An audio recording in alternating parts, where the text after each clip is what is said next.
Hello दोस्तों, मनमोहक कहानियाँ चैनल में आप सभी का स्वागत है। तो शुरू करते हैं आज की कहानी। आज की हमारी कहानी का शीर्षक है चतुराई। एक गरीब आदमी था। एक दिन वह राजा के पास गया और बोला, महाराज, मैं आपसे कर्ज मांगने आया हूँ। कृपया कर मुझे 5,000 रुपये दे दो। मैं 5 वर्ष के अंदर आपके रुपये वापस कर दूंगा।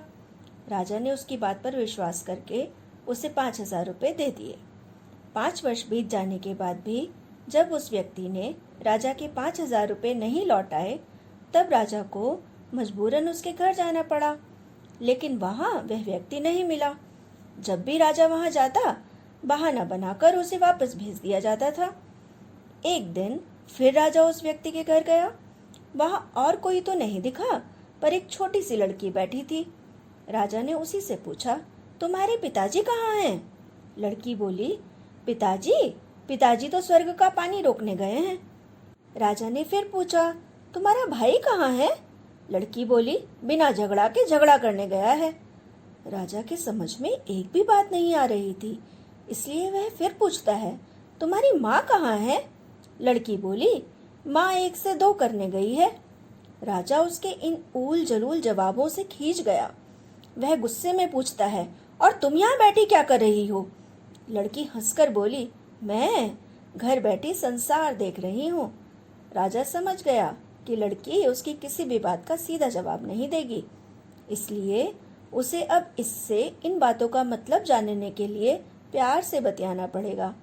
राजा ने चेहरे पर प्यार से मुस्कान लाकर पूछा, बेटी, तुमने जो अभी अभी मेरे सवालों के जवाब दिए, उनका मतलब क्या है? मैं तुम्हारी एक भी बात का मतलब नहीं समझ सका। तुम मुझे सीधे सीधे उनका मतलब समझाओ।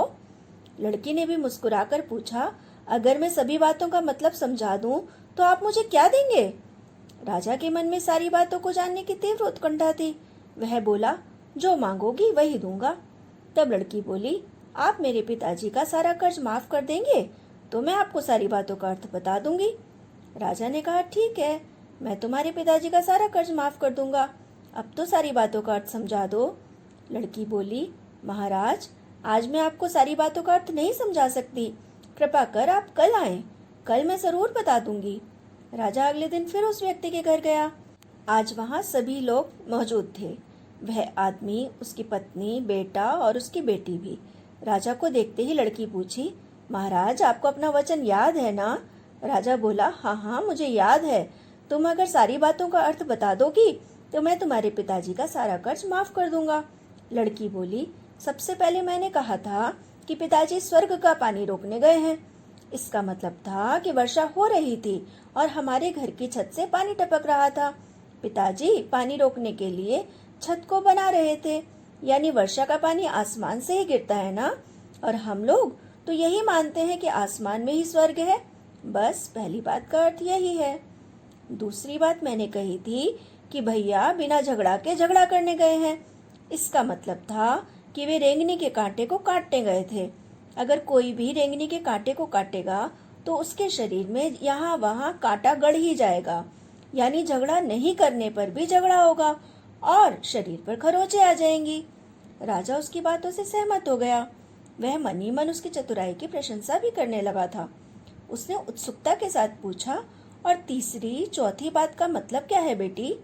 लड़की बोली, महाराज, तीसरी बात मैंने कही थी कि माँ 1 से 2 करने गई है।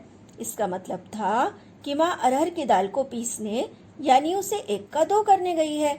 अगर साबुत दाल को पीसा जाए तो 1 दाने का 2 भाग हो जाता है ना, यानी यही था 1 का 2 करना। रही चौथी बात, तो उस समय मैं भात बना रही थी और उसमें से एक चावल निकाल कर देख रही थी कि भात पूरी तरह पका है कि नहीं। इसका मतलब है कि मैं एक चावल देखकर ही जान जाती कि पूरा चावल पका है कि नहीं, अर्थात चावल के संसार को मैं घर बैठी देख रही थी। यह कहकर लड़की चुप हो गई। राजा अब सारी बातों का अर्थ जान चुका था। उसे लड़की की बुद्धिमानी भरी बातों ने आश्चर्य में डाल दिया था। फिर राजा ने कहा, बेटी, तुम तो बहुत चतुर हो, पर एक बात समझ में नहीं आई कि ये सारी बातें तो तुम मुझे कल भी बता सकती थी, फिर तुमने मुझे आज क्यों बुलाया? लड़की हंसकर बोली, मैं तो बता ही चुकी हूँ कि कल जब आप आए थे तो मैं भात बना रही थी। अगर मैं आपको अपनी बातों का मतलब समझाने लगती तो बात गीला हो जाता या जल जाता तो माँ मुझे जरूर पीटती। फिर घर में कल कोई भी नहीं था। अगर मैं इनको बताती कि आपने कर्ज माफ कर दिया है तो ये मेरी बात का विश्वास ही नहीं करते। आज स्वयं आपके मुंह से सुनकर कि आपने कर्ज माफ कर दिया है, जहाँ इन्हें इसका विश्वास हो जाएगा वहीं खुशी भी होगी। राजा लड़की की बात सुनकर बहुत ही प्रसन्न हुआ। उसने अपने गले से मोतियों की माला निकालकर उसे देते हुए कहा, बेटी, यह लो अपनी चतुराई का पुरस्कार। तुम्हारे पिताजी का कर्ज तो मैं माफी कर चुका हूँ। अब तुम्हें या तुम्हारे घर वालों को मुझसे बहाना नहीं बनाना पड़ेगा। अब तुम लोग निश्चिंत होकर रहो।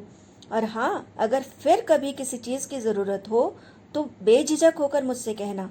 इतना कहकर राजा लड़की को आशीर्वाद देकर चला गया। लड़की के परिवार वालों ने उसे खुशी से गले लगा लिया। तो दोस्तों, ये थी आज की कहानी। अगर आपको आज की कहानी अच्छी लगी हो तो इसे लाइक करें, शेयर करें और मेरे चैनल को सब्सक्राइब करना ना भूलें। तो मिलती हूँ एक नई कहानी के साथ। Till then, bye.